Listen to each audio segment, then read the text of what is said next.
Bonsoir, bienvenue sur JDR Factory, Salut tout où, le monde, salut, comment ça va? où Axel et moi allons discuter, parler, jouons avec, Les PNJ? aujourd'hui, les PNJ, personnages non joueurs, PNJ, donc à la différence des personnages joueurs, PJ, les, Exactement. tous les personnages qui ne sont pas joués par les joueurs autour de la table et qui sont tous interprétés normalement par le maître du jeu. C'est Hmm. sympathique, second couteau, interlocuteur, Allié, allié, antagoniste, antagoniste. grand Comment méchant, comment on tout peut ça, tout jouer ça. avec? Voilà, comment on peut jouer avec? Est-ce qu'on peut faire des trucs intéressants? Est-ce que tout a déjà été dit? Peut-être. En tout cas, Sûrement. bienvenue à ceux qui vont nous rejoindre sur Oui, bienvenue à vous. le Bienvenue chat tout le monde. de Twitch. Et puis, bah, écoutez, générique.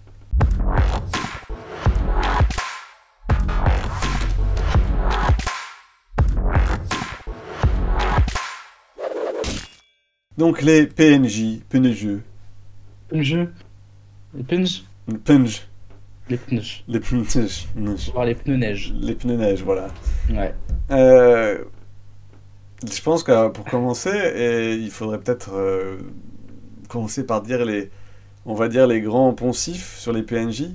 C'est-à-dire Hmm. quand on est MJ débutant et qu'on se dit voilà là, comment je vais faire pour interpréter autant de personnages différents, comment je vais faire pour être original, comment, quoi. Et je me tourne vers toi, Axel. Toi, par exemple, quels sont tes tricks, tes choses, quels sont les minimums vitaux que tu as pour interpréter les PNJ dans un Quelles, jeu de rôle? quelles sont mes techniques finalement? Enfin, moi j'ai triché parce que c'est un truc auquel j'ai beaucoup réfléchi en fait. Et c'est un truc où je trouve que c'est des super questions à se poser. Et notamment, moi j'aime beaucoup avoir une espèce de trame pour mes PNJ. Où j'ai toujours la même chose. C'est-à-dire que j'ai une mini fiche pour tous les jeux de rôle qui est réutilisable. En général, du coup, les trucs vraiment marquants, c'est que j'ai un nom. Forcément, j'aime bien que mes PNJ soient nommés. Alors, ça peut être un nom, ça peut être un surnom, ça peut être un pseudo, ça peut être plein de choses différentes en fait.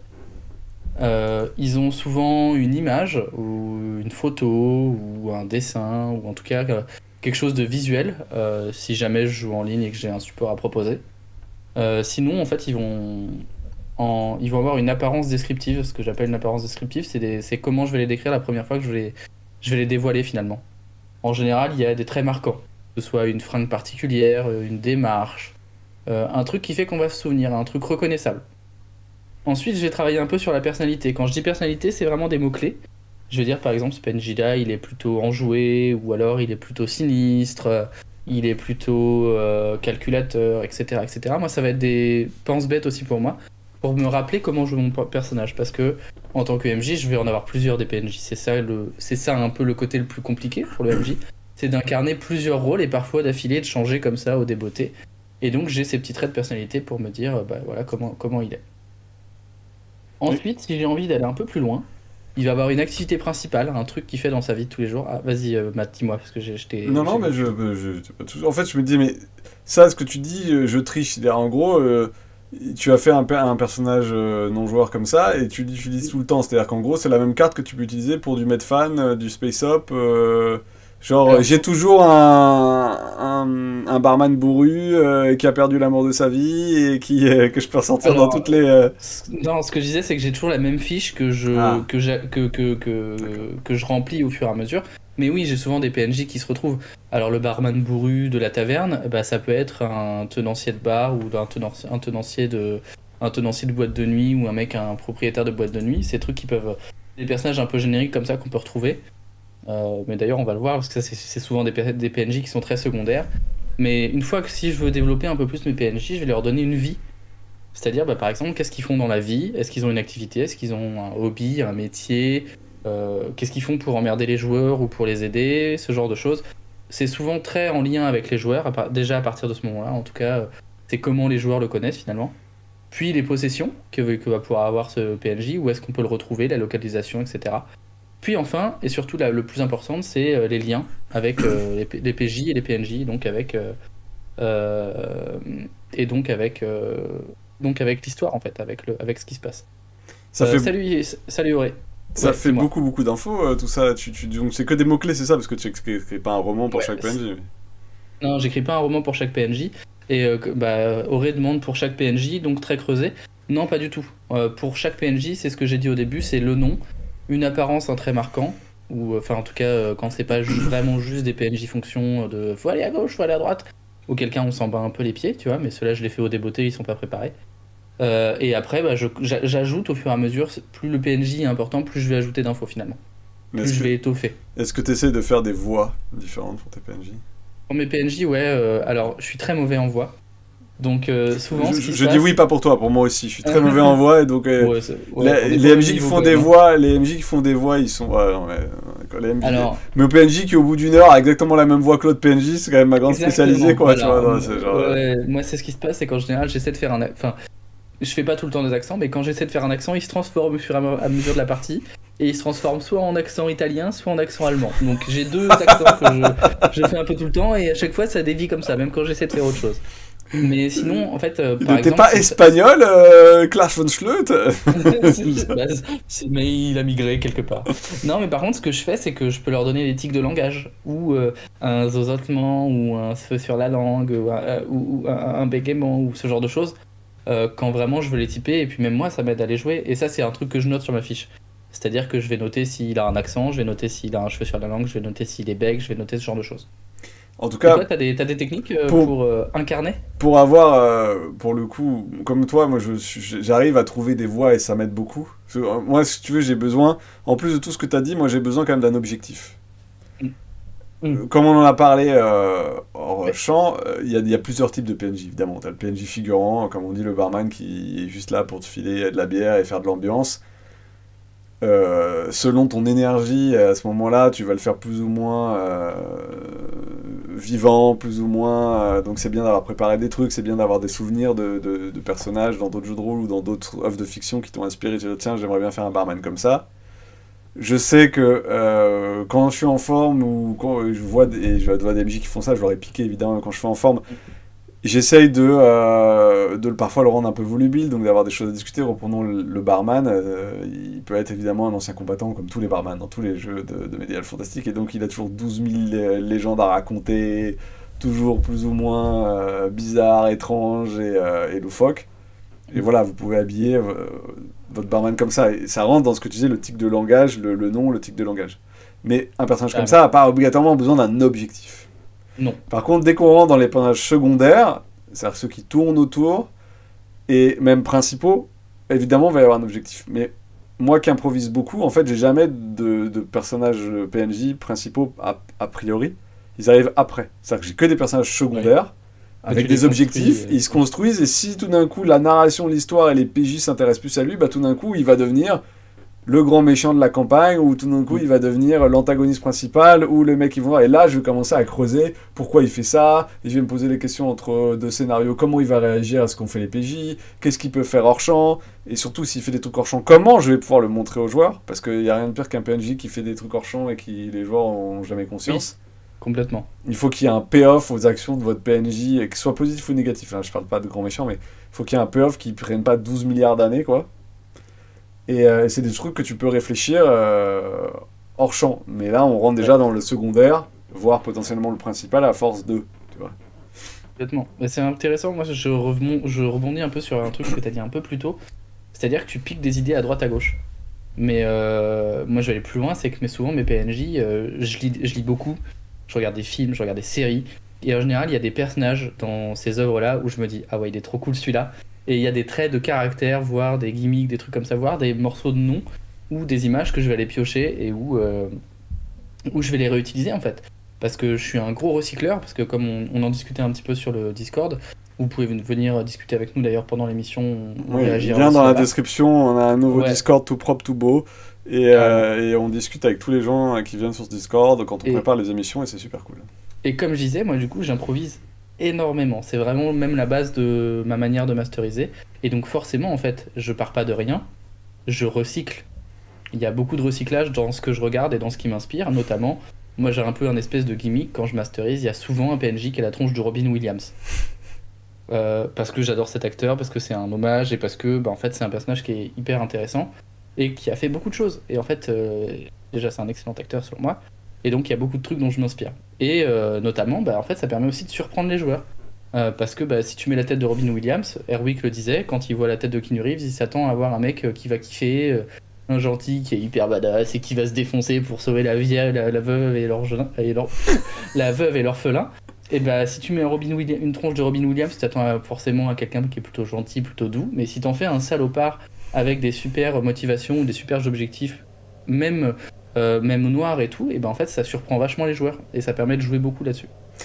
Eh bien, en tout cas, moi qui aime bien écrire, avoir mon scénar par le visuel, comme on avait dit dans d'autres vidéos, moi souvent j'écris entre guillemets mes scénars en regardant des cartes et en m'inspirant de ce que sont les cartes. Le visuel d'un PNJ pour moi effectivement est primordial pour son caractère. Alors je me mange tous les visuels possibles, etc. Je citerai quand même l'ami Volsung et son fameux Grimace, qui est quand même alors je sais pas s'il le met encore à disposition son fichier, mais à une époque Volsung faisait ça. Il y a des dizaines et des dizaines et des dizaines de personnages de séries télé traités en mode contrasté, et donc tu peux sortir ton personnage et le mettre sur la table et hop ça devient ton PNJ. Mais sinon, Google Images est votre ami, DeviantArt et toute ArtStation aussi. Et donc les nombres de compilations de visages que j'ai. Et je sais qu'il y a des PNJ parce que en évitant de tomber toujours sur les... Parce que majoritairement, quand on cherche des dessins sur Internet, c'est souvent des personnages très beaux, très archétypaux héros, très lisses. Oui. Et donc il faut trouver les auteurs et les dessinateurs et dessinatrices qui font des trucs un peu différents. Et c'est ça qui sont intéressants, où tu vas avoir des gueules cassées, des mecs avec des mauvaises têtes, des machins. Quand tu cherches dans des jeux vidéo, par exemple, si tu vas prendre Thief ou surtout Dishonored, voilà, qui est quand même le fournisseur officiel de tous les trucs de Dark Fantasy. Clairement, oui. Voilà, donc quand tu vois les concept art de Dishonored, voilà, t'as des gueules cassées, t'as des têtes bizarres, et donc quand tu utilises ce genre de visage-là, ton personnage a une toute autre approche. Je prends un exemple c'est la règle Disney, hein. Voilà, oui et non, parce que tu vois, moi j'ai tendance à être l'anti-Disney, c'est-à-dire j'ai tendance plus c'est beau, plus les méchants. Hein. Souvent. Mais dans Blade in the Dark, qui est un jeu où les PNJ sont cités de manière très succincte, il y a plein de PNJ, mais ils sont très simples. On va te donner quelques mots-clés, et en gros chaque MJ peut y coller la tête qu'il veut. Et moi je sais qu'il y a un personnage qui s'appelle Lord Skurlock, qui est vraiment le Lord récurrent dans les campagnes de Blade in the Dark. Moi je l'avais pris comme esthétique la gueule de Johnny Depp. Et c'était Sweeney Todd, tu vois. Ouais, d'accord. Donc ça plaçait d'une certaine manière ton Lord, tu vois. Oui, et récemment j'ai fait une campagne j'ai fait une partie avec Joe. Et lui, il m'a pris une tête de Lord Skurlock qui a rien à voir. Genre une tête cassée, d'ancien combattant, de vagin et tout. Et donc son Lord Skurlock a rien à voir avec le mien, mais parce que l'image est beaucoup plus forte que même l'interprétation, parce qu'en ayant choisi cette image-là, il a construit un tout autre personnage que moi j'avais fait avec une image très différente. Ouais, complètement. Je rebondis sur les questions d'Aurélien dans le chat, donc merci encore. Il a une question, et moi c'est une question que je trouve hyper compliquée, enfin c'est un truc qui est hyper compliqué pour moi.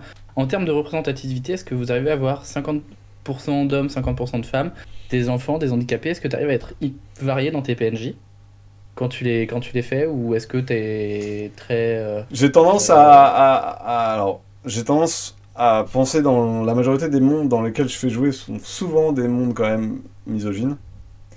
Donc, quand tu vas rencontrer un garde, un militaire, ça va être majoritairement des hommes, mais j'aime beaucoup évidemment placer des filles là-dedans, genre la version, tu vois, et souvent j'essaie de casser ce truc-là. Plus on est dans un monde de fantasy qui n'a pas de relation avec l'histoire, plus j'y vais à fond pour essayer de trouver justement des gens de différentes origines ethniques et pas que des blancs et des blanches. Parce que voilà, et puisqu'on est dans le monde de fantasy et que, tu vois, même historiquement en fait, il y en avait beaucoup plus que de gens qui venaient d'Afrique du Nord et d'Afrique au Moyen-Âge, il y en avait beaucoup plus que ce que l'histoire blanche de la chrétienté veut bien nous dire. Oui. Mais donc, oui, j'essaye. Maintenant, je dois être aussi, esclave de mes propres... formation, éducation et formation de bons grands gars, blancs, cisgenres, etc. Et donc, je dois majoritairement quand même le faire plus souvent des mecs que des nanas. Moi, j'avoue que c'est un truc où j'y pense. j'y pense de plus en plus et je le réfléchis de plus en plus. Là, par exemple, là, je prépare une campagne sur de tuer un sorcier. C'est un truc dans le monde d'Harry Potter. Et j'ai fait un peu quand je suis en train de préparer les professeurs, par exemple. Effectivement, j'ai été chercher plus de femmes, j'ai été chercher plus de personnes de couleur, etc. Mais il y a un truc que j'ai beaucoup de mal à faire, c'est interpréter une femme et la jouer. Alors que ce soit en PNJ ou en PJ d'ailleurs. Alors, je vais te dire un Mais secret. Pour interpréter une femme, interprète un être humain. Ouais, mais en fait, mais complètement. Mais c'est Ça- un truc où ça- je me suis débloqué hyper récemment là-dessus. Interprète Mais un j'avais être peur humain d'être qui est caricatural, considéré comme un objet sexuel par les autres. Essaye de te mettre à la Ouais. place, tu vas voir que tout de suite tu vas savoir comment interpréter une meuf. Non, mais c'est clair. Et en fait, le problème, c'est que en fait, je me bloquais beaucoup. J'étais en mode putain, j'ai pas envie d'être caricatural. Et en fait, c'est peut-être le pire truc. C'est qu'à un moment, alors, faut pas être caricatural, c'est pas ce que je dis, attention. Mais il faut oser et il faut rester en fait dans le respect de l'autre et dans un truc où tu dis, bah en fait, ouais, c'est quelqu'un comme toi. En fait, elle a juste. Enfin, voilà, c'est juste pas un homme et puis ça marche, quoi. Oui, enfin, mais Euh, c'est intéressant dans un monde justement misogyne, Mm. etc., de te mettre à la place d'un personnage qui est donc certes une femme, donc qui est un être humain, donc livré avec les mêmes capacités que les autres, sauf que parce que c'est une femme, Ouais. le monde autour d'elle aura des préjugés envers elle. Et Bien donc sûr. comment elle va en réagir? Est-ce qu'elle va jouer avec? Elle va utiliser ça, elle va se mouler là-dedans et elle va l'utiliser comme une arme. Est-ce qu'elle va le subir? Est-ce qu'elle va vouloir se rebeller face à ça, etc. C'est déjà des bases super fortes pour fabriquer ton... Au contraire, moi je trouve que j'ai plus de facilité à faire des... Ce qui est bizarre, c'est que C'est vrai. j'arrive pas à jouer des PJ femmes. C'est-à-dire quand je joue, j'ai du mal à jouer des femmes. Moi je joue des Ouais, mecs. Par moi contre, aussi. en PNJ, pour moi, je trouve super... C'est là où je m'éclate le plus à faire des filles. Parce que j'ai tout un... Je me mets dans des chaussures de nana, quand on joue dans un monde misogyne, ce qui n'est pas toujours le cas, et je me dis, ok, comment je serais si j'avais ça comme préjugé qui me tombait sur la gueule. Et, Ouais, je vois l'idée. et donc j'ai déjà toute une série de voilà comment je réagirais, comment je ferais, etc. Et donc, de facto, ça va changer ma manière de jouer. Et ça va me rendre mon personnage intéressant, et qu'il aura déjà des drives, il aura déjà des trucs pour pouvoir changer les choses, parce que... voilà, comme la vie est plus compliquée, la vie d'une femme est plus compliquée. elle est, Ouais, bah complètement. elle est ouais. plus C'est intéressante d'un point de vue narratif. sûr. C'est clair. Mais du coup, on en est un peu, on arrive un peu là-dedans, mais il y a des erreurs à pas commettre quand tu joues des PNJ. Ou que tu crées des PNJ, il y a des trucs où tu te dis putain, merde, ça c'est pas bon. Ou des trucs que t'as fait justement avant où tu te dis ok, ça je le referai plus, quoi. Alors, déjà, il y a un truc, il faut être sûr qu'au niveau du contrat social, on a compris qu'un PNJ, c'est pas toi. Oui. Donc, tu peux jouer des gros connards, tu peux jouer des Mm. salopards de racistes, tu peux jouer les pires ordures du monde. C'est pas toi. Donc, il faut qu'on est d'accord avec ça. Et donc, voilà, il faut que, tu vois, que quand tout le monde autour de la table soit d'accord avec ça. Maintenant, les trucs à pas faire, oui, on va en parler. C'est éviter, surtout éviter le PNJ du MJ, quoi.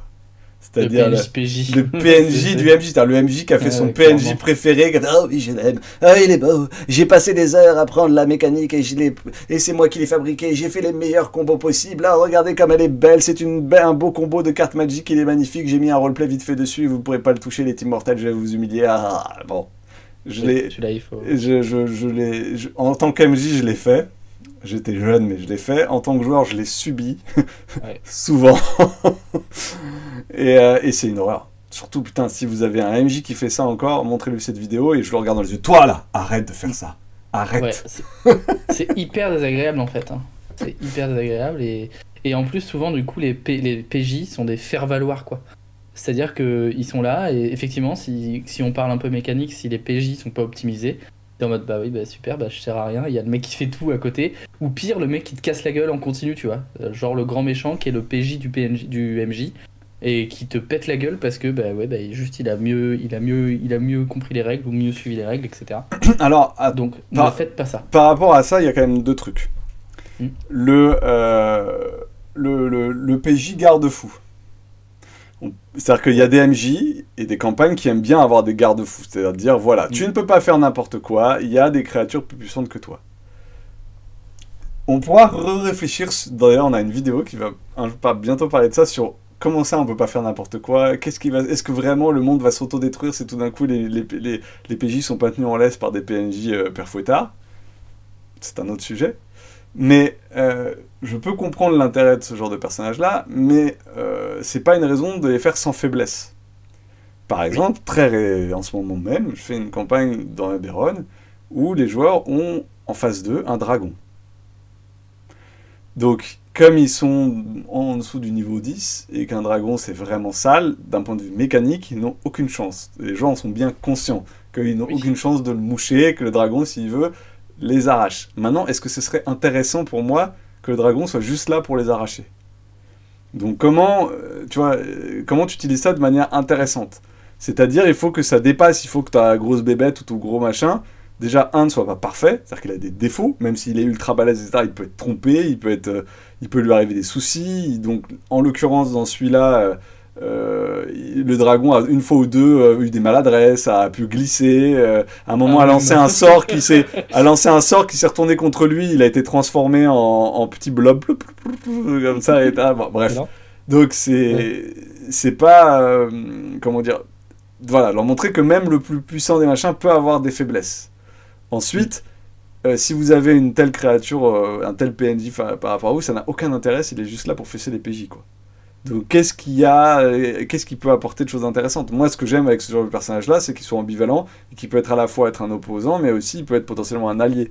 Et donc comment les joueurs peuvent se débrouiller pour qu'il soit l'allié circonstanciel? Et là, on a un enjeu intéressant, parce que la grosse bébête, invincible avec des guillemets, a enfin un intérêt, on peut jouer avec. Si c'est juste un truc qui est là pour mettre une fessée, pour « Non, je ne passerai pas cette porte !» ça n'a pas beaucoup d'intérêt. Oui. Non, c'est clair. Valmerin nous dit qu'il avait un MJ qui plaçait souvent ses PJ qu'il avait déjà joué. Et généralement, il fallait les appeler monsieur, tu vois. Moi, j'aime beaucoup l'idée, tu vois. Dis à ton MJ de regarder cette vidéo. Toi, ne fais plus jamais ça. Ne fais plus jamais ça. Et éventuellement, parle-en à ton MJ, parce que c'est très étrange comme truc. Moi, j'avais un MJ, petit instant anecdote, on en profite. J'avais un MJ qui était pas complètement sain d'esprit, je pense, et qui nous plaçait dans des situations où il se faisait ses fantasmes, tu vois. Il y avait genre, c'était un vampire millénaire, etc. Le fameux. Puissant. Je ne sais pas combien de MJ, du PJ, de PNJ, du MJ sont des vampires millénaires. Je pense que c'est exactement. Genre un grand classique. Et sur un épisode de Noël, il nous a fait faire un truc où il y avait des soubrettes et tout. Enfin bref, c'est vraiment son fantasme et tout. Et tu dis, mais qu'est-ce que je fous là? Et du coup, j'ai fait, bon, bah, j'y retourne plus, quoi, en fait. J'y retourne plus. D'ailleurs, tu t'as dit un truc qui est intéressant. Les PNJ peuvent changer. Les PNJ évoluent. Au même titre que les PJ, ce qu'ils vont rencontrer, à ceux à quoi ils vont être opposés, donc les PJ souvent, ça les fait changer. Les situations, s'il y a trop de violence, peut-être qu'ils vont devenir cyniques, ou à l'inverse, ils vont réagir en disant oui, trop de violence dans ce monde, il faut peut-être faire le bien. Un PNJ méchant, un antagoniste peut devenir un allié, ou à l'inverse, un allié peut devenir un antagoniste. En gros, si vous voulez que vos PJ s'intéressent aux PNJ, ça veut pas dire qu'on les aime, hein. Mais si vous voulez qu'ils s'intéressent aux PNJ, il faut que le PNJ ait un arc narratif. Et idéalement que cet arc narratif soit drivé par ses relations avec les PJ. Et là, vous avez sûr que vos PJ s'intéressent aux PNJ. Moi, je me souviens dans une vieille campagne que j'avais fait un peu de méga donjon, entre guillemets, parce que c'était du Mordheim, c'est-à-dire en gros Warhammer, mais en gros, il fallait piller la ville de Mordheim, et je faisais en table ouverte, et j'avais, je crois, une trentaine de joueurs qui tournaient comme ça, et quand j'avais 5 joueurs, hop, ils faisaient des missions dedans. J'avais un PNJ récurrent qui était un hobbit, qui s'appelait Fierpied, et qui arrivait et qui était le gentil hobbit sympa, qui veut tout faire, qui est motivé pour tout. Ah, et plus on avançait, plus les joueurs l'évaluaient, plus le hobbit qui lui faisait des trucs en dehors des joueurs, etc., et ben il prenait dans la gueule. Et il revenait. Et il a fini par être éclopé, à revenir, à être complètement drogué, à être machin, et à devenir de plus en plus l'image de ce à quoi est censé ressembler un aventurier si vraiment tous les jours il va dans un donjon et il fait des trucs ultra vénères. Et donc il est devenu horrible, une sorte de Gollum, quoi, en fait. Ouais. Et donc les joueurs étaient super tristes et inquiets pour lui parce que je leur montrais la métamorphose de et donc même si j'ai des joueurs qui se refusaient de faire ça, parce que tu comprends, mon personnage ne s'abaissera pas à avoir des faiblesses, ça existe, hein. Et au moins je pouvais montrer que mon décor avait des effets sur les gens avec ce PNJ qui était le jeune premier que je détruisais peu à peu et que je transformais en Gollum à la fin parce que lui il avait suivi la logique qui est quand tu rentres à Mordheim, qui est une ville pleine de pierres distordantes, donc d'équivalent de Malpierre, c'est-à-dire de sorte un truc corrupteur, de trucs corrupteurs et mutation magique, quoi. Tu ne peux pas ressortir de là avec la dent qui brille, quoi. Et petite question, du coup, tes joueurs, ça les a poussés à changer aussi, ou pas? Ou est-ce ils sont restés dans cette idée de rester parfait? Ouais, je dois t'avouer, alors tous sont pas comme ça, hein, premièrement. Oui, bien sûr, J'avais quand même je sais. 30 joueurs à un moment qui tournaient en Ah permanence. ouais. Donc Ah ouais. je crois que le joueur qui a le plus joué, j'ai dû faire, je crois que j'ai dû faire 60 séances, tu vois, en 2 ou 3 ans de jeu. Mhm. Et je pense que le joueur qui a le plus fait de séances, il en a fait 10. Ouais, d'accord. Donc c'est difficile quand même d'être... Alors, Ouais, de ils avaient faire des arcs changer. narratifs, ils Ouais. avaient évolué, etc. Mais à la fin, en fait, il y a vraiment que 5-6 PJ qui ont vraiment...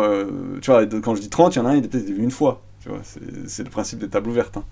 C'est pas 30 qui ont joué comme des bourrins, tous longtemps, quoi. Donc c'est dans ce type de compact, c'est difficile pour les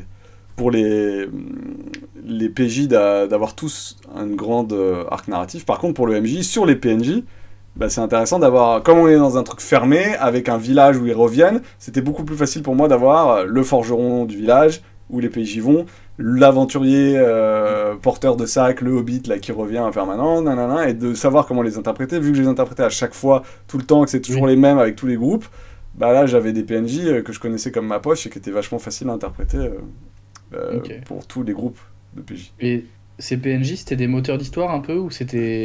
Bah, il y en avait certains, beaucoup, Ouais. dans cet archétype de campagne particulièrement.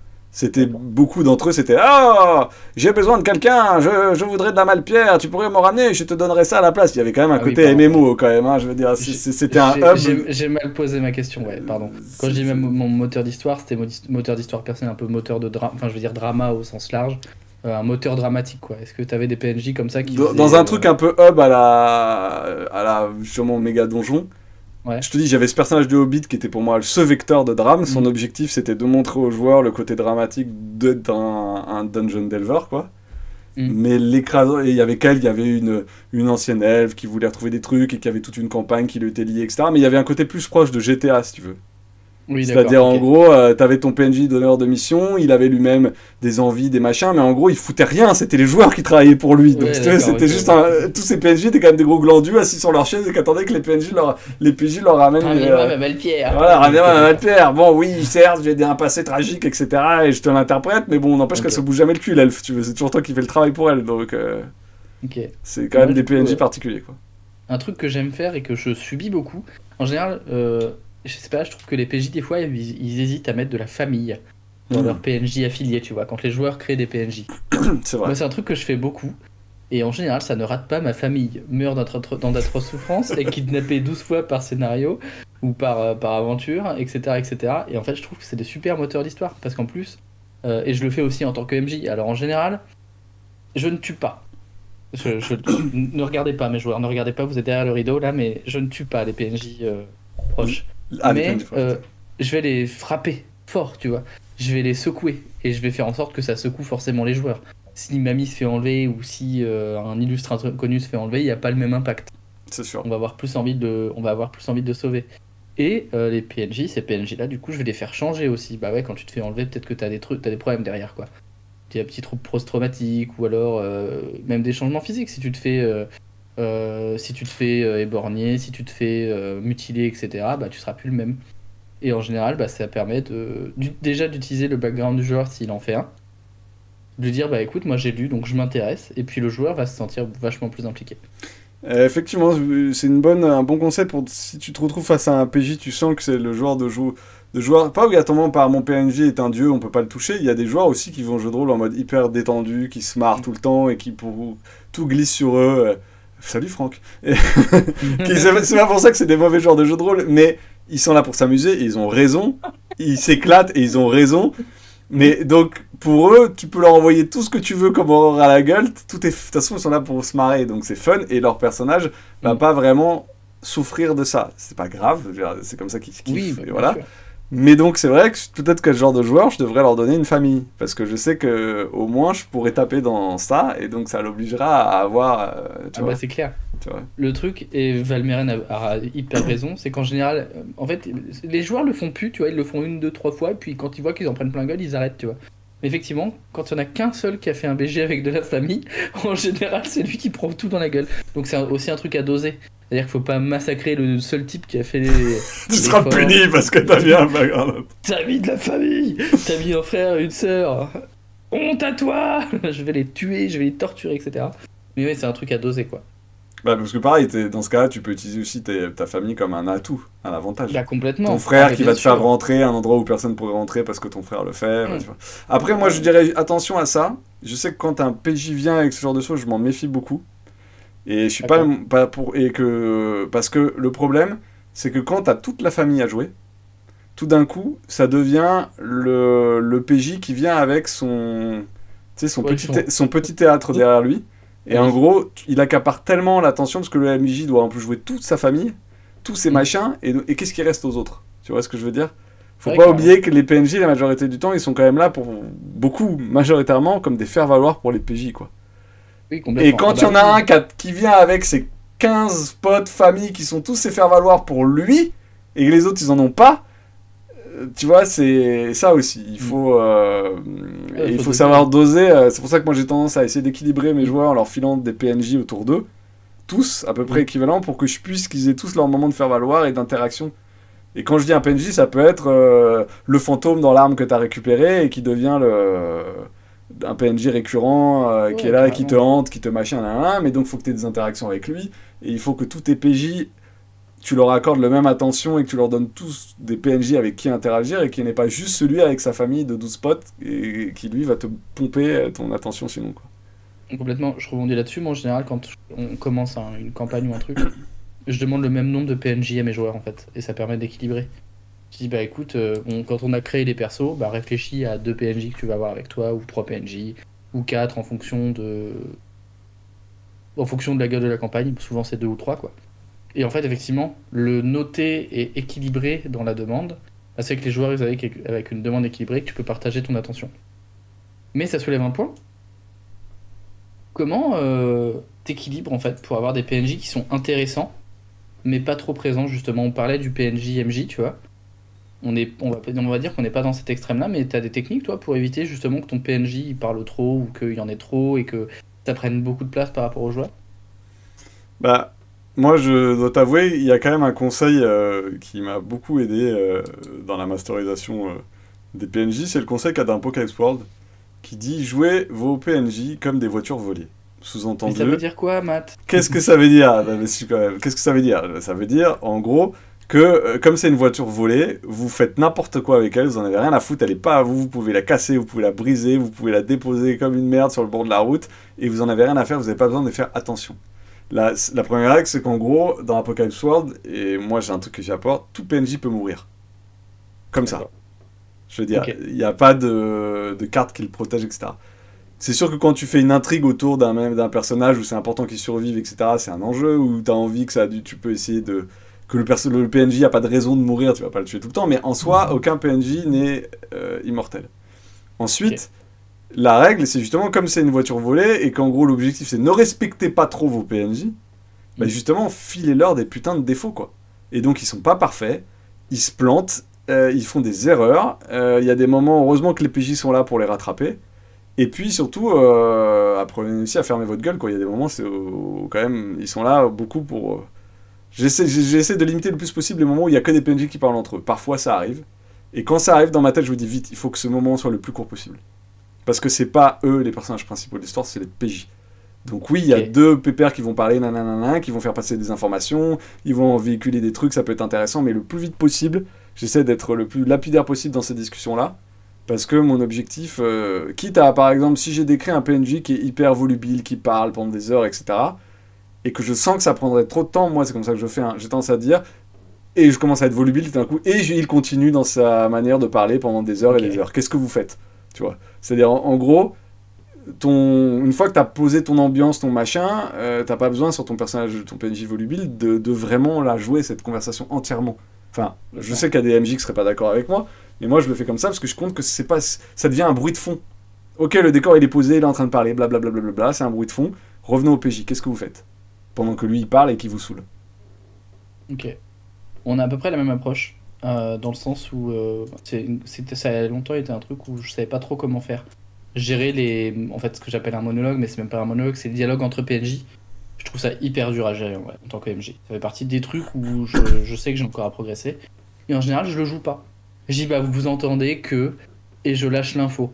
parce que je trouve ça hyper chiant, même pour les joueurs, d'entendre un mec qui fait de ping-pong entre lui-même et lui-même, et en plus, même moi, je me perds.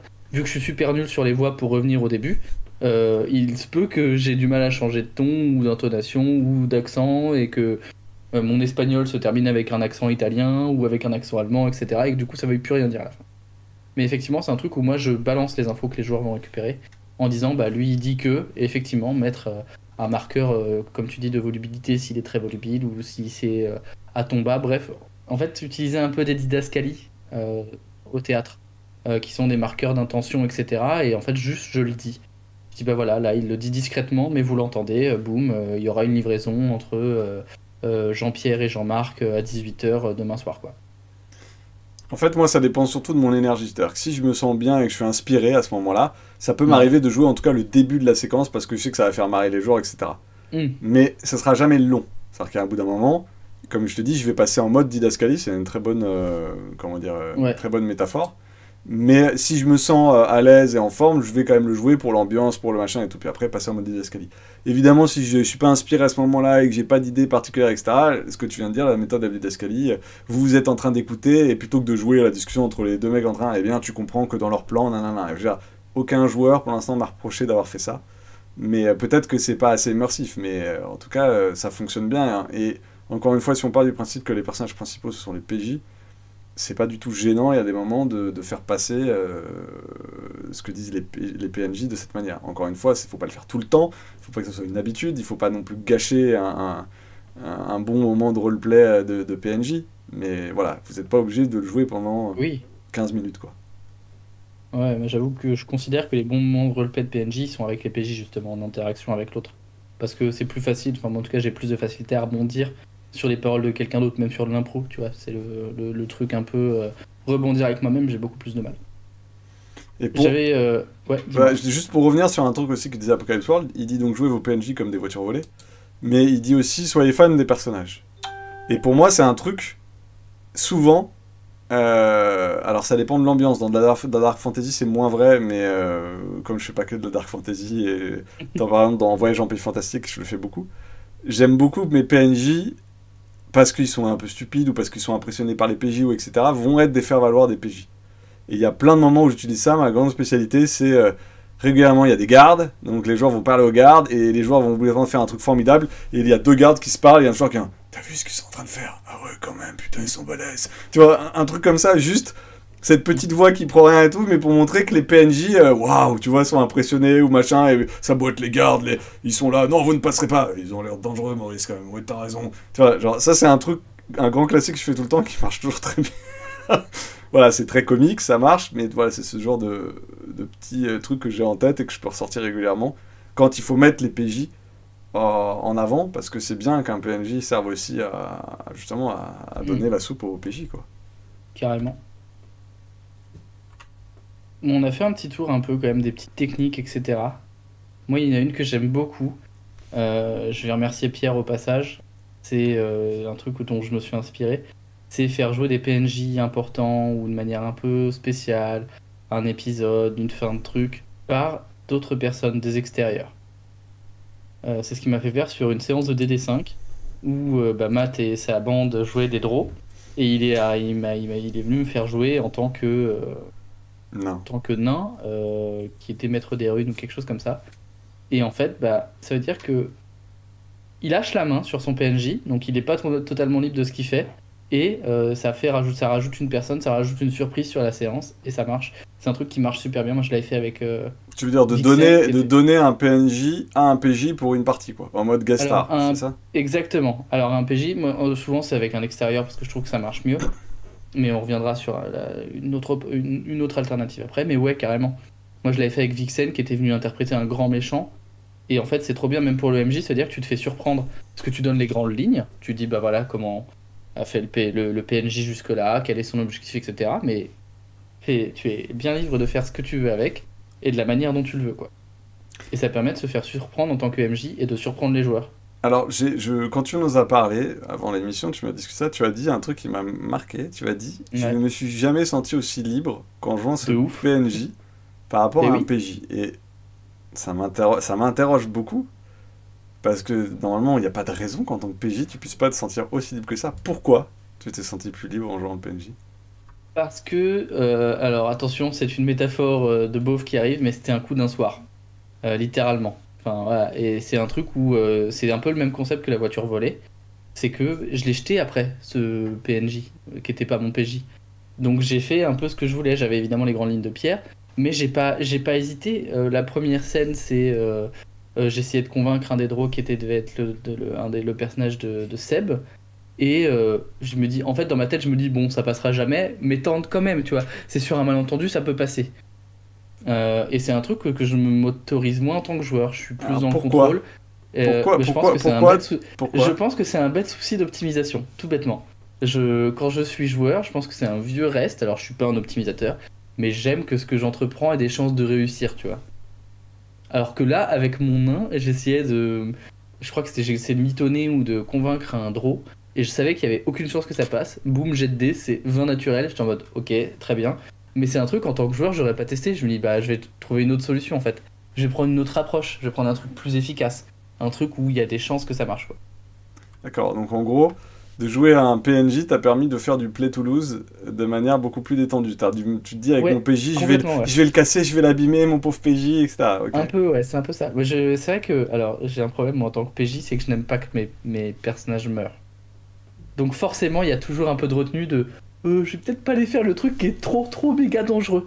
J'ai envie de me mettre en danger, j'ai envie d'en prendre plein la gueule, mais j'ai pas envie de mourir à la fin. Bref, mais j'ai le syndrome de Bruce Willis. Mais ça après, bon. Mais voilà. C'est un autre débat, un autre sujet. On peut partir du Exactement. principe que de toute façon ton PNJ ne mourra pas. Et s'il tombe à 0 point de vie, c'est juste que le MJ va lui en mettre plein dans la tête, mais il ne mourra pas. Et Exactement. voilà, donc Ouais, mais ça on dépend, peut tu détendre vois. le joueur. Hein. Ouais, ouais. Alors que le PNJ, le nain, mais j'en avais rien à foutre. J'étais très content que ce soit un nain parce que j'aime les nains, mais j'en avais rien à foutre parce que je savais qu'à la fin de la séance, de toute façon, je le revoyais plus, quoi. Donc je trouve que du coup c'est hyper libérateur. Un peu comme quand tu joues un one shot. Moi quand je joue un one shot, pour le coup mon personnage il peut lui arriver ce qu'il veut. C'est pas grave. Et en fait j'ai cette même approche là quand je vais jouer un PNJ de manière une fois quoi. Ponctuel.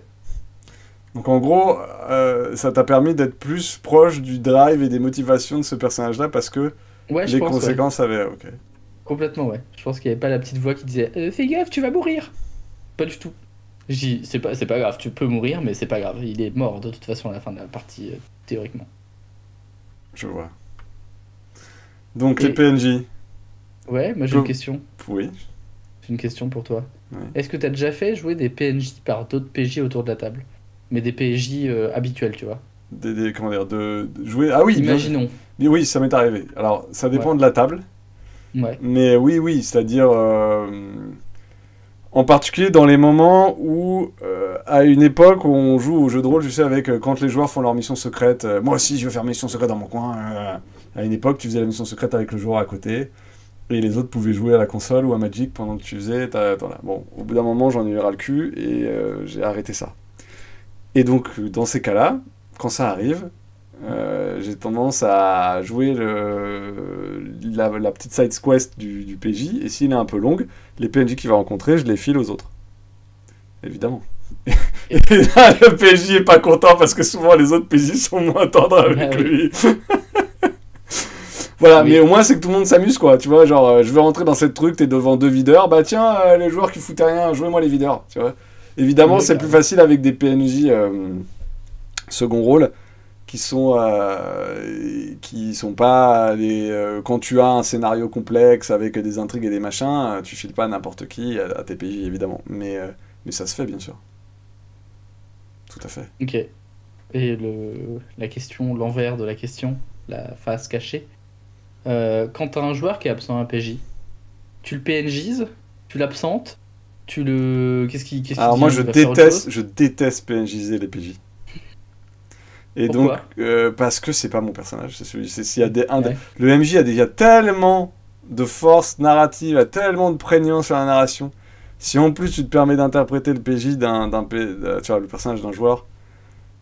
Donc en gros, j'essaye de trouver, si possible, quand c'est du medfan ou du fantasy, des histoires fantaisistes pour expliquer pourquoi le personnage est un zombie ou disparaît, ou en gros, Mm. Tu vois, là, en ce moment, dans ma campagne de DD, ils sont dans une zone hyper magique, qui est une sorte de Tchernobyl magique géant. J'ai eu des joueurs absents, et à chaque fois, je partais du principe qu'en gros, il était atteint d'un mal. À la Rêve de Dragon, hein. C'est comme ça dans la Rêve de Dragon aussi, c'est-à-dire, tu sais, il Il est écoute ce qu'on lui catatonique, dit, quoi. il est catatonique, il peut se battre, on peut lui dire, voilà, fais ça. Et donc, mais il est catatonique, quoi. Donc il n'a pas de volonté, il décide pas de faire les choses de lui-même, etc. Et je l'ai imprimé dans l'histoire, c'est-à-dire les joueurs devaient agir avec un mec catatonique et ils savaient que ça pouvait leur arriver aussi. Donc on a créé un peu de drama vite fait et d'inquiétude pour un Oui, peu, le catatonique. voilà, même si les joueurs savaient pourquoi il était comme ça, mais Oui, voilà, oui. ça a ajouté un petit truc. Et ça m'a permis de l'utiliser pour faire rentrer d'autres trucs dans l'histoire. Voilà. Parce qu'à un moment, un des joueurs s'est fait sa petite side quest. Il se trouve qu'il y avait que lui, donc j'ai joué avec lui. Il s'est fait, comment dire, bouffer par un fantôme, enfin par un PNJ, quoi. Ouais. Et en gros, quand il a été recatatonique avec les autres, j'ai parti du principe que le fantôme avait pris le contrôle. D'accord. Ah, ouais, ok. Et donc quand le joueur est revenu jouer, il a pris son perso et il a expliqué désolé pour ce qui est arrivé juste avant, j'avais été pris, j'avais été possédé, Ouais, quoi. j'étais possédé, Tu vois. quoi. Ok. Donc j'ai Ah, joué c'est pas mal, ça. avec Mm. ce truc-là. Ok. Moi, j'aime pas parce que, pareil, je peux pas casser le jouet. Je me permettrais pas de tuer un PJ PNJisé pendant qu'il est pas là, tu vois. Et du coup, ça veut dire que c'est un peu un PNJ intouchable finalement. Et c'est un peu le corollaire d'Apocalypse World, mais du coup, tu peux pas le traiter comme une voiture volée. Bah si, Tu peux parce pas en que faire n'importe encore quoi. une fois, à Apocalypse World, avoir plus de points de vie, ça veut pas dire que t'es mort, hein. Ah oui, oui, oui, oui, mais je Donc, je parle, veux oui, dire, tu peux, si le groupe fait de la merde et fait un truc qui causerait un TPK où tout le monde est mort, où tout le monde est machin, enfin dans des jeux où il y a des points de vie, où ça a une importance, bah le joueur est pas là, il y a une raison dans le jeu pour laquelle il était pas là, il est catatonique, etc. Et quand il revient, il reprend conscience, et là qu'est-ce qu'il fout, il est enchaîné, il est au machin, merde, qu'est-ce que vous avez Mm. merdé, tu vois, et voilà. Maintenant, quand tu joues pas dans un monde trop magique et que tu peux pas faire ce genre de disparition, t'essaies de trouver des raisons. Alors parfois c'est un peu capillotracté, mais bon, Ouais, ils tu le partent, fais. moi, souvent, Il ils ont des trucs part, à faire. ah bah j'ai quelque chose à faire, ma grand-mère m'a appelé, attendez, je vais faire quelque chose pendant ce C'est ça, temps-là, et il est pas là. C'est quand même aussi un c'est truc, ça. quand tu Ouais, peux c'est pas le point invoquer classique la chez les magie, voilà. Mais j'aime pas moi jouer et ça me ferait chier qu'un MJ joue mon PSG, quoi, quand je suis pas là. Ouais, je suis d'accord. En général, je le dis, hein, je dis oui, tu peux le jouer si tu veux, s'il y a vraiment besoin. Mais en fait, au fond de moi, je suis en mode non, je ne veux pas. Laisse-le tranquille, il est à moi celui-là. Mais ouais, Bah, voilà. et ben, on a fait un tour. T'as d'autres trucs à dire, Matt? Des questions, des remarques, des idées? Sur sur donc les grands méchants, on en a parlé un peu avec Ouais. l'adversité, quoi. Mais si, j'ai un truc à dire. Pour moi, c'est la campagne full PNJ. C'est-à-dire Oui. le By Night. Quand vous connaissez Vampire la Masquerade, vous avez des By Night, et les bouquins By Night, tu les ouvrais, et tu as des relations de personnages avec un PNJ. Oui. Et moi, j'ai tenu ma campagne de Nephilim pendant 3 ans avec ça. C'est-à-dire, ma seule prépa, ça a été une page double de 10 ou 12 PNJ. Important, hein, évidemment. Oui, oui, bien sûr. Mais en gros, c'était les gros Néphilim importants dans l'histoire. Voilà leur psychologie, voilà ce qu'ils veulent. Évidemment, avec des camps différents, avec des envies différentes, etc. Voilà leur psychologie. Donc j'avais mon cast de mes 12 personnages. Voilà leurs interactions, voilà ce qu'ils font si les joueurs sont pas là. Voilà pourquoi ils s'aiment pas, voilà ce qui pourrait arriver. C'est un truc de base, hein. Et à partir de là, j'ai commencé à les jouer. Et quand il fallait les prendre, j'avais mon casting de personnages qui revenaient, avec leur visuel, leur machin, je le jouais. Et je n'ai joué la campagne pratiquement que autour de ces intrigues et de ces relations inter-PNJ et PJ. Sachant qu'évidemment, c'était évolutif. C'est-à-dire que les PNJ pouvaient changer, Oui, bah oui, forcément. forcément. Et il y en a qui mouraient, il y en a qui étaient, même si c'était des Néphilim, et il pouvait leur arriver dans Néphilim, tu peux te faire transformer en Sélénim, c'est-à-dire en gros perdre ta puissance magique et devenir une sorte de mort-vivant. Il y en a qui s'est arrivé, alors que j'avais pas prévu, hein. Et donc comment il va réagir en faisant comme ça, donc comment il revient dans l'espèce de gros relation map, comment ça se passe, etc. Et donc faire une campagne de relation map de PNJ, ça fonctionne et c'est super efficace. C'est-à-dire tu designs juste les PNJ importants et la faction qu'ils représentent, parce que souvent comme ils sont puissants, ils peuvent avoir leur petite société secrète, leur machin, et voilà. Et tu peux improviser les seconds couteaux derrière, ça c'est pas un problème, mais au moins tu sais ce que chaque faction et chaque PNJ fait. Et donc dans un By Night, dans Vampire, ça marche pas mal quand t'as tes 15 PNJ où t'as dit de faire tourner, voilà, ils sont à Milwaukee, il y a 15 vampires, et voilà ce qui va se passer à Milwaukee. T'as le truc, elle est électrique, et t'as juste besoin d'avoir designé tes PNJ, c'est tout. Et ton scénar, c'est juste... c'est comme je te dis, ça tient en une page double, même pas, quoi. Parce que, en gros, tu joues juste l'espèce de sandbox que t'as fabriqué avec tes relations de PNJ, quoi. C'est le truc ultime, la recette de relation de PNJ, où en plus tu t'as préparé, donc tu as pensé, t'as préparé leur voix, leur truc, ta préparation elle est pas tellement genre t'as gratté comme un porc et t'as fait des battle maps et tout, c'est juste que quand tu prends le métro, ou que t'es avant de te coucher, ou machin, t'as réfléchi à chaque personnage, et en fait tu l'as travaillé en tâche de fond. Oui. Et c'est ce que je fais moi, entre chaque partie je travaille en tâche de fond. Ah, tel PNJ, comment il aurait pu réagir par rapport, ah ça ce serait cool, tiens il va proposer ça, il va faire ça, ah voilà comment il pourrait faire telle scène de dialogue, etc. après. Et c'est comme ça que tu donnes une consistance à ton PNJ, quoi. Ok. C'est intéressant. C'est un truc que j'aime bien faire moi. Voilà. Le truc en tâche de fond c'est hyper cool, tu vois. Quand t'es au boulot, que t'as des temps morts, ou que t'es dans les transports, ou que t'es en voiture, ça marche bien. Ah mais moi je suis un MJ qui improvise beaucoup, je dis que je prépare jamais mes campagnes, c'est vrai, ma préparation c'est rien par rapport à ce qu'on attend d'un MJ, mais en soi je suis en tâche de fond en permanence. Quand je suis dans une campagne qui me porte, je suis en là tel PNJ il pourrait être comme ça, il pourrait faire ça, d'accord, ok. Et après je vois ce qui se passe. C'est que j'écris rien en fait, c'est surtout que j'écris rien, parce qu'effectivement c'est de la préparation si on y pense. Ouais, bien sûr. Ça fait partie de la préparation. De préparer, de jouer ton PNJ, de jouer un dialogue. Voilà le genre d'expression qu'il pourrait dire. Voilà le deal qu'il va proposer aux joueurs. Voilà ce que je vais mettre sur la table. Mais ça n'est fait que par rapport à la partie d'avant, qui va déclencher des nouveaux trucs dans la nouvelle partie, qui va donc me faire poser d'autres questions et faire interagir les PNJ autrement à la partie d'après. Et donc comme ça, tu crées un ping-pong entre les joueurs et les PNJ. Et donc, au bout d'un moment, tes joueurs vont bien connaître les PNJ, quoi. Ok. C'est un bon tour, je dirais. Ça me semble pas mal. Je sais pas Posez la question sur le chat, mais si vous avez des petites méthodes, des techniques, des trucs, des machins, n'hésitez pas. Sinon, comme je disais, rejoignez-nous sur le Discord. Tout beau, tout neuf, on discute et on prépare nos émissions avec vous maintenant. En fait, on met des petites channels un peu éphémères et on parle des thématiques qu'on va aborder. C'est ce qu'on a fait, donc je vais remercier Aurélien, je vais remercier Erwick, je vais remercier Allchat, je vais remercier Seb, je vais remercier Pierre qui qui ont pas mal réagi, etc. Donc c'était cool. Parce qu'en fait, le Twitter, on l'utilise surtout comme un truc de com pour informer. Oui. Et là où on aime discuter le plus possible, c'est sur le Discord, quoi. C'est sur le Discord. Effectivement, n'hésitez pas à nous suivre sur les réseaux, que ce soit YouTube et Twitter principalement, pour avoir un peu les dernières actualités des vidéos, etc. Likez les vidéos, partagez si ça vous a plu. Faites-nous des retours, on aime bien avoir des retours, même des retours où on n'est pas d'accord. Notamment, je pense à la vidéo sur les PPTA où on a eu des retours, où on a eu un retour où la personne n'était pas fan des PPTA. En fait, ça nous intéresse parce que ça enrichit nos points de vue. Et on aime, en fait, on a envie d'échanger avec vous. C'est aussi pour ça qu'on fait ça, donc n'hésitez pas. Et puis, je dis, c'est quoi nos prochains projets? C'est quoi qu'on sort, Matt? Eh ben, il y a il y a un jour avec. Qu'est-ce qu'on avait préparé déjà en sous-main? Il y a la surpuissance, le côté divin des joueurs. Jouons avec le God Games. Alors, moi j'aime pas les anglicismes, mais en gros, avec les parties où justement il n'y a plus de limite pour les PJ. Est-ce que vraiment la campagne est cassée? On répondra à ce constat, ces questions plus tard. Et moi j'aimerais bien prendre le temps de faire un guide du maître level 4, quatrième partie, sur spécifiquement les jeux à leveling. Comment on joue avec le leveling, mais comme c'est vraiment un truc très spécifique à DD aux jeux à level, en ce moment je mène pas mal de campagnes autour du leveling, et comment je fais narrativement des choses avec le leveling, et je pense qu'il y a pas mal de choses à dire, et donc voilà. Ok. Moi je vais arriver avec de la création de jeux, puis on a des trucs de création qu'on a envie de faire avec vous. Pour l'instant c'est un peu de la surprise, parce qu'on a des idées sympas, mais on va vous faire participer un peu quand même, faut que vous bossiez, parce que fatigue. Mais voilà, ça devrait arriver en février-mars, je dirais, un peu tout ça. Donc voilà. Et puis on va faire de la créa aussi, de la création.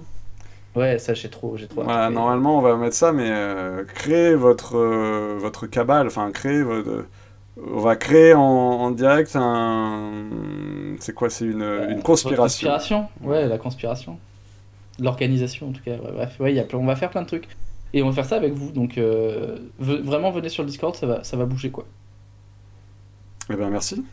Merci, ciao, À à la bientôt. prochaine. Salut. Ciao, ciao.